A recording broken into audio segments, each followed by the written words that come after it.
you're new to Deception Bytes, hit the like and subscribe button and be sure to hit the bell to be notified of future videos. If you wish to support the channel, the links are in the description below. Now, fasten your seatbelt. Here we go. And I'm back again. Yes, 2 in one night.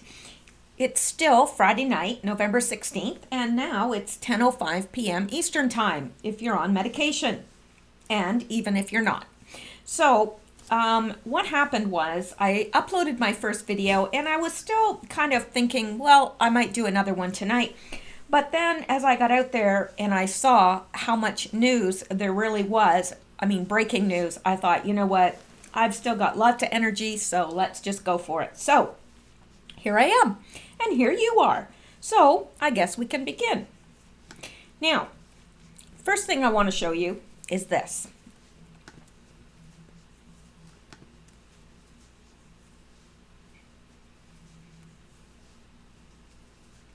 Alrighty, I think you're going to enjoy this. It says, what will President Donald Trump do the next time Jim Acosta throws a tantrum? We'll just leave, and then you won't be very happy. So let's listen to our president. No, just people have to behave, and they have to do, we're writing up rules and regulations to make our position. I think you were treated very unfairly, both of you. I think you were treated very unfairly because you have somebody interrupting you, and if they don't listen to the rules and regulations, we'll end up back in court and we'll win. But more importantly, we'll just leave, and then you won't be very happy. Mr. President, because we do get good ratings. Mr. President, when you talk about rules and regulations, what do you mean, sir? Decorum. You can't take 3 questions and 4 questions and just stand up and not sit down. Decorum. You have to practice decorum. You were there, you understood, and you understand. We want total freedom of the press. It's very important to me. It's more important to me than anybody would believe. But you have to act with respect. You're in the White House, and when I see the way some of my people get treated at press conferences, it's terrible. So we're setting up a certain standard, which is what the court is requesting, and always freedom of the press, always First Amendment, but that's the way it is. And we always have the option of just leaving. You know, if we feel that things aren't being treated properly, that people aren't being treated properly, we always have the right to leave. And I think the other media, the other press in the room will not be very happy if that happens. But I've instructed my people, when they're not treated properly, you have the right to just leave anytime you want. Okay? So I thought that you might like to hear that. So it's not that, Donald Trump is just laying over and playing dead because of the lawsuit. No, like I explained in the last video, there is lots of precedents for him. It's just that he didn't follow the prescribed order of throwing Jim Acosta out. So I don't think that he'll have any difficulty whatsoever in the future doing the same or just leaving. So anyway, there's that, and I wanted you to see that. And this is just about the most insane thing that I've ever heard. Just about. Not quite. Just about. And let's take a look. While we're waiting, I'm enjoying a tasty beverage. No, it isn't really a beverage. It's actually soup. It's potato leek soup made with goat milk. And it's delicious. It really is. And it helps keep me from coughing. So, anyway, Democrat Eric Swalwell calls for confiscation of semi-automatic weapons in the U.S. And in case you don't want to give over your weapons, he wants to nuke you. Yeah. Yeah, really. You can tell the election is over. Democratic Representative Eric Swalwell called for the confiscation of semi-automatic rifles in the U.S. today. Op-ed on Friday, Swalwell wants taxpayers to foot the bill, using $15 billion of taxpayer dollars to do it. So, yeah, here he is. Swalwell then says to prosecute those who resist. So, yeah, he's not even hiding it. He's saying, look, I want your guns. If you don't give me your guns, we'll nuke you. Well, isn't that pleasant? Yeah. Right. It's hard to pay taxes and things and keep the government going if everyone is like just crispy little critters because they've been nuked. Not sure how he's going to get around that. You know, he needs these people to pay their taxes to, you know, pay for his salary and things like that. But he doesn't think about these things, obviously. NBC reported in a USA Today op-ed entitled "Ban Assault Weapons, Buy Them Back, Go After Resistors." Representative Eric Swalwell, Democrat, California, well, where else did you think he was from? Argued Thursday that prior proposals to ban assault weapons would leave millions of assault weapons in our communities for decades to come. Swalwell proposes that the government should offer up to $1,000 for every weapon covered by a new ban, estimating that it would take $15 billion to buy back roughly 15 million weapons and criminally prosecute any who choose to defy the buyback by keeping their weapons. Former combat veteran, hunter, and political junkie Joe Biggs responded to Swalwell's controversial proposition. So basically, Representative Swalwell wants a war because that's what you would get. You're out of your effing mind if you think I'll give up my rights and give the government all the power. I think that we are probably with this Joe Biggs, at least I am, and I would assume that probably 99.9% of my listeners feel the same. Joe Biggs continued by lecturing Swalwell on the history of the AR. An AR is a rifle that was originally marketed for hunting. Do homework, guy. I'm former military, and I can tell you we can't get access to military-grade weapons. You would need a specific license to get that, and it ain't easy. Representative Eric Swalwell responded and said, wrong, just assault weapons. Keep rifles, shotguns, pistols if you're not a criminal and not mentally ill. Basically, the weapons that allow you to hunt, shoot for sport, and protect your house. So I guess it's just the AR that he is going after. I don't know. But the idea that he is going to nuke resistors is plain ludicrous and asinine.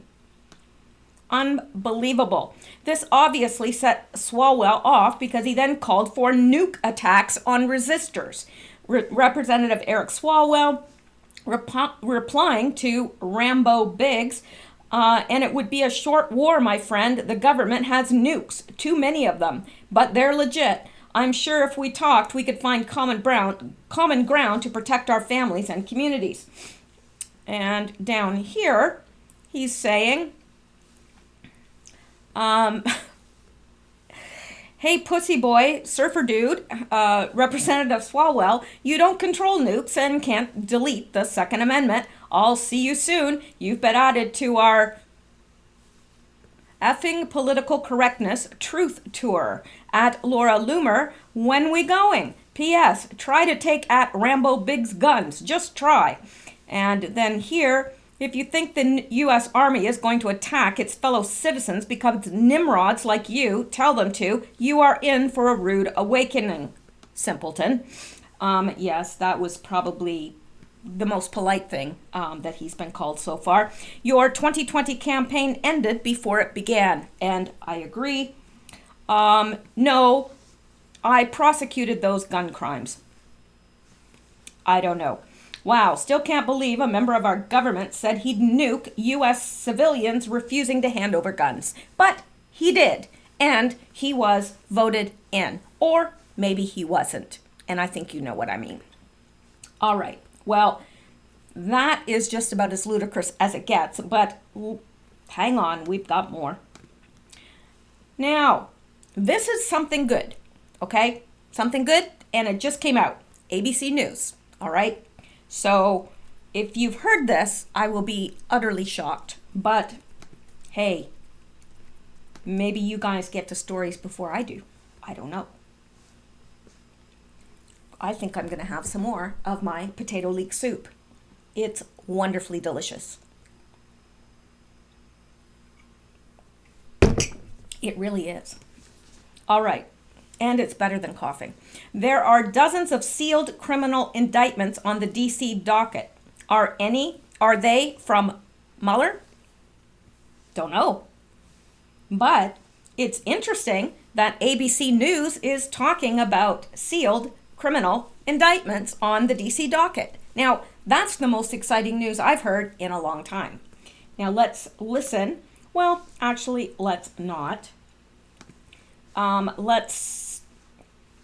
Because that is not even related. More than 36 sealed criminal indictments have been added to the federal court docket in Washington, D.C. since the start of 2018. Sealed criminal court files are assigned a case number but do not indicate the identity of the parties or the nature of the charges, so it is impossible for the public to discern what those sealed cases contain.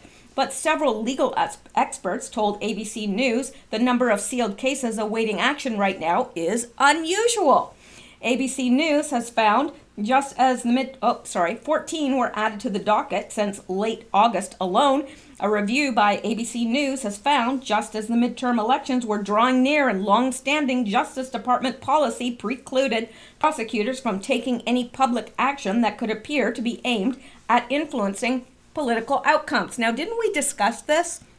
Don't you remember discussing this and saying, well, it's probably going to be put on hold until after the midterm elections because it could appear as if they were trying to influence the election?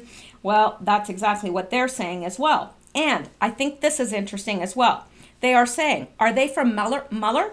Well, they are. They have jumped to the conclusion that, Mueller did find something on Trump. And that's what these are all about. These are all surrounding the Mueller investigation. Well, they have no proof of that at all. So they could be from anywhere. But we know that stuff's about to get real. It's coming down. So this is good news. This is really good news because now we can point to something and it's not just Q saying it, right? So there you go. Now let's get down here. 14 were added to the docket. Okay, we already read that. And the inadvertent discovery on Thursday night of what appears to be secret charges pending against WikiLeaks founder Julian Assange has drawn fresh attention to the mystery. Legal experts told ABC News that the sealed cases could be tied to special counsel Robert Mueller's ongoing investigation of Russian interference in the 2016 election and possibly part of a quiet effort to protect his investigation from any premature efforts to shut it down. Now, this is what they are surmising, but there's no proof of that at all, that these are from Mueller. They could be. I don't know. Might not be. We have no idea at this point. But of course, they're going to say that it's in reference to Robert Mueller because they want to keep that narrative in the public opinion. They want to keep it out there. They want people to keep talking about it because you and I both know that a lot of people out there, you go to have a conversation with them and you say, well, there's no evidence of any Russian collusion. Oh, yes, there is. Oh, there's plenty of evidence. No. See, they still believe that Trump is guilty of colluding with Russia, despite the fact that there's no evidence. Doesn't matter to them. So they want to keep this narrative going. So they're going to say that it's all connected to the Mueller investigation, but there is no evidence of that. I assume that Mueller knew that once the election was over, there could be an existential threat to his investigation, said Matthew Miller, a former senior justice official under former Attorney General Eric Holder. He knew the best thing to do was act before that. See, they're putting this out there. You know what? They're trying to spin this already. They know that these indictments are out there, and in their mind, it has to do with the Mueller investigation. Oh, they don't know that. Anyway, now we do know that Julian Assange does appear to have been charged. And I, for one, think that is sad, very sad. And I'm hoping that Trump will pardon him. A spokesman for the special counsel's office declined to comment on the investigation or the uptick in sealed indictments. Sealed indictments are often used in cases where a defendant is overseas and U.S. prosecutors don't want to tip off their target before they have a chance to make an arrest. But they can also be used to pressure someone to flip on a more important target. According to Kendall Kofi, who served as U.S. Attorney in the Southern District of Florida in the mid-1990s, especially if there was someone who presented the hope of providing proactive assistance, undertaking conversations, especially recorded conversations, with other suspects in the investigation. And you know what? You can be sure that that sort of thing has gone on. Mueller has used a sealed indictment before. Okay, the case against unpaid Trump campaign aide George Papadopoulos remained a secret for 3 months before charges of lying to investigators were eventually made public in October 2017. Only then, after Mueller's team secured a cooperation agreement, did the public learn one-time foreign policy advisor would be the first from Trump's campaign to plead guilty in the probe. He did not plead guilty to collusion with the Russians. And I'm so sick of the media saying he did. He pleaded guilty to lying to an investigator. There's a big difference. A big difference.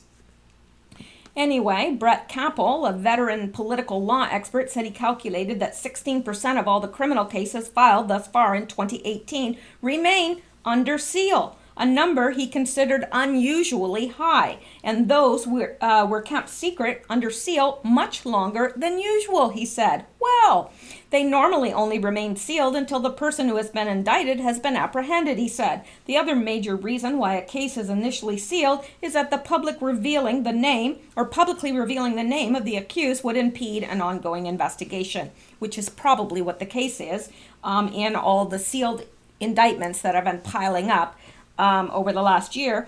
So Kofi said he did not know if the stack of secret charging papers had any ties to Mueller, but if they did, he said, they would have enabled the special counsel's team to keep cases moving ahead of the midterms. If indeed Mueller had prepared cases for prosecution but did not want the announcement to impact on pending elections, then a sealed indictment might have been the preferred method, Kofi said. And there was good reason, Miller said, for Mueller to lock in charges before the midterms. Well, you know, it's going to get into all this, and this is interesting. Mueller can only indict someone with the approval of the Attorney General, and once the indictments have been approved and filed, any effort to withdraw charges would involve a judge. That's interesting. So, at that time, those approvals fell to Deputy Attorney General Rod Rosenstein because Attorney General Jeff Sessions had recused himself from the Russia matter. But President Trump had sent strong signals he planned to replace Sessions after the elections with someone who might be more willing to curtail the probe into Russian election interference. And you know, this is all bunk. It's absolutely bunk, because that is not why he, appointed Whitaker. It's not. But of course, that is the narrative that the mainstream media is going to go with, whether it's true or not, because they don't care. They don't care if it's true or not. They have their walking orders, and they're going to do it. So anyway, that is that. But I did want to draw it to your attention because of all these criminal indictments that are just sitting out there, and now people are talking about them. That is the important part. I think we can disregard whether or not they're from Mueller because nobody knows. They are saying that, of course, because it goes along with their narrative. So anyway, I'm going to have another sip of this. Delicious. Just plain delicious. I didn't even know I liked potato leek soup until about a week ago. And now I can't get enough of it. All right, let's go back to the news because potato leek soup is not in the news as of today anyway. And I don't know if it will ever be in the news, to tell you the truth. But here is Ken Jones. Pardon Julian Assange, indicted by U.S. prosecutors. Unbelievable that anyone is indicted for publishing and exposing the truth. The criminal activity exposed but arrests not made, deep state seeks to charge the journalist rather than the criminal. And that's exactly what they're doing. They're not going after who Julian Assange outed. No, they're going after Julian Assange, which I think is reprehensible, personally. And it says, breaking, the Washington Post reports that WikiLeaks founder Julian Assange has been charged under seal. So there we are. That's not good news as far as I'm concerned. I don't want to see him charged. I think that he should be exonerated. I really do. That's my opinion, and that is just an opinion. But what do you guys think? Do you think that he should be charged and held accountable? Or, you may have a different opinion, and that is absolutely fine. I certainly don't erase comments if you don't agree with me at all, because that's how we all learn. I learn from you guys just as much as you learn from me. I probably learn a lot more from you guys because there's more of you. So I like different opinions, because I'm sure you've heard it many, many times, that if we all think exactly the same, then, or if both of us think exactly the same, then one of us isn't necessary. And it's probably going to be you. No, I'm just kidding. I'm kidding. All right. Now, this from Rick Rowland. About damn time. Breaking, the House Judiciary Committee has initiated the process to subpoena, James Comey and Loretta Lynch to appear before the committee as part of the House investigation into the FBI's handling of the Clinton email and Russia investigations. Woohoo! That's good news. Oh, yeah. And I hope they make it public, because I want to see James Comey, squirming. Yeah, I do. All right. And down here, we have this from our president. Congratulations to Ron DeSantis on becoming the new governor of Florida against all odds. He fought and fought and fought. The result being a historic victory. He never gave up and never will. He will be a great governor. Now, there are some anons that are saying that here, where Trump said he fought and fought and fought, that it lines up with the Q clock. Now, I have not really gotten into the Q clock, but I'm seeing more and more evidence that there really is something to it. So I don't know. I don't know how they came up with it or how they lay out all of the posts along this clock, but they do, and it seems to line up in such a way that the posts kind of inform on one another. So it's odd. But anyway, it would be an odd thing for President Trump to say he fought and fought and fought. That's just an odd thing to say. So there could be something to that. And let's go on. Here's Rona McDaniel, whoever she is, but obviously I follow her on Twitter. We now have evidence that Democrats openly told volunteers to violate Florida law, but the media says there's no voter fraud in Florida, right? Well, who trusts the media? Nobody. Really, I think that there's very, very few people now that really trust the media. In fact, I think it's getting less and less every day. Okay, the soup didn't help my cough. I thought it would. All right. Florida Dems plan to use altered forms to fix mail ballots.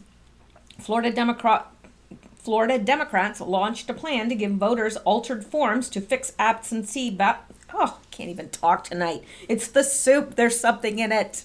There's death in the pot. What is in there? I don't know. Okay, Florida Democrats.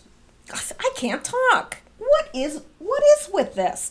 Florida Democrats launched a plan to give voters altered forms to fix absentee ballots after state deadlines in hope a judge would allow them to count. I said it. And I'm proud of myself, too. I hope you are. All right. And then there's this. Trump warns press that they can either be respectful or he and his staff will walk out of press conferences. And we saw this earlier, so I'm not going to belabor that. And what about this? Kurt Schlichter. Now, there's a name for you. What kind of gun are you buying this weekend to protect yourself from an anti-constitutional government led by the likes of Representative Swalwell that is willing to murder its citizens en masse to enforce obedience? You're right. I think gun sales are going to increase this weekend because it seems like, when David Hogg was telling people, everyone went out and they joined the NRA. He was, against the NRA and all that. And, well, who listens to that little boy anyway? But anyway, apparently enough listened to him that he had the opposite effect on it. And the NRA memberships just skyrocketed. So it has the opposite effect. All these people that are just shooting their mouths off saying, got to get the guns, got to get the guns. And I mean, anybody can see that, a lot of these things are set up. I mean, it's pretty evident, especially when you have in the shooting that just took place at was it the Borderline Bar? It was Borderline Bar. And the same woman, I need to find this so I can show you guys, because the same woman that was crying and saying, I don't need your prayers, I need gun control, don't send me your thoughts and prayers. I mean, she's really the worst actress ever. She is the exact same woman that was outside of the Pulse nightclub because her son was in there and he had been shot, and she was crying and I want gun control now. It's the same woman, and they think we're stupid. Or does she have two sons, one that died at the Borderline shooting and one that died at the Pulse nightclub shooting? I don't think so, because these people are such a bad, horrible actors. Really, they're unbelievably bad, and anybody can see through it. But they don't get that. They don't get it.